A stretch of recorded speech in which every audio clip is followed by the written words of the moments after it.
Okay, so we remove the belt, and the way you do that is it's a 19 millimeter, and I use a wrench.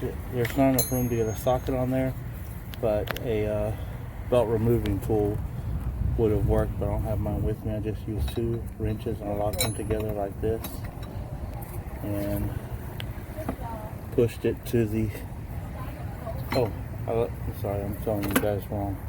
Lock it together on this side and push it to the right like that.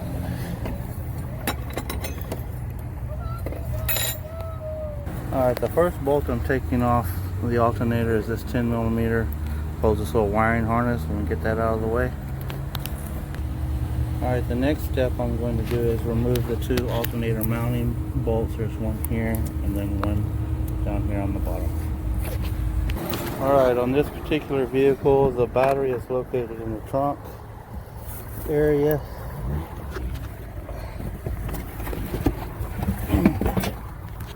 Battery is located right here. And as with all electrical jobs, we're going to disconnect the negative battery post first.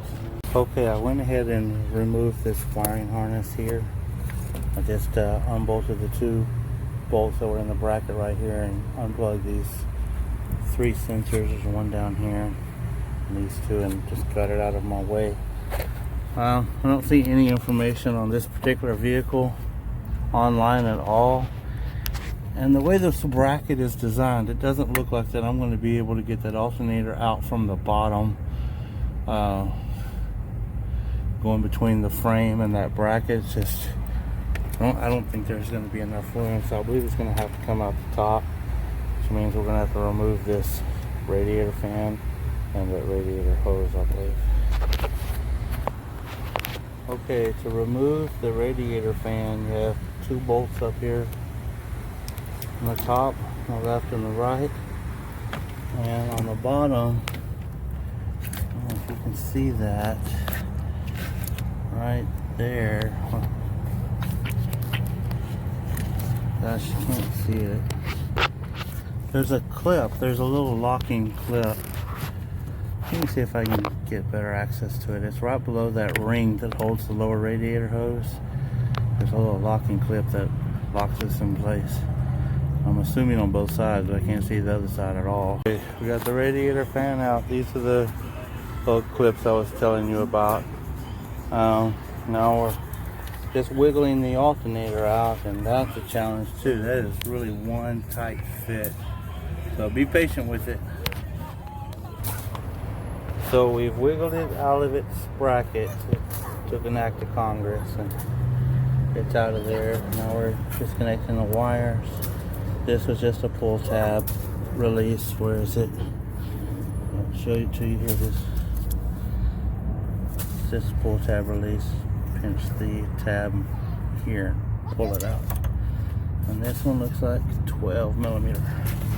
Okay, we got the new alternator on there. It was a big struggle getting it in there. I found the only way I could get it in was by taking the wires back off of it. I see there's no way I can access it from there. I'm just hoping I can access it from the bottom. So that's what I'm going to try to do now.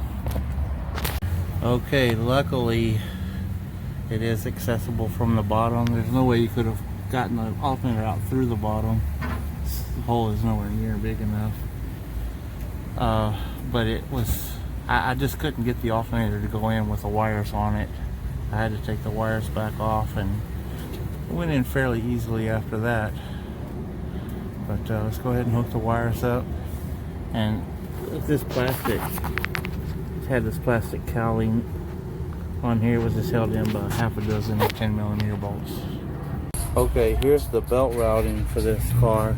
It's going to come off the crank and go around the tensioner, come all the way back, go over the idler, go down to the alternator, come up, go over the water pump, down to the air conditioner, and back to the crank.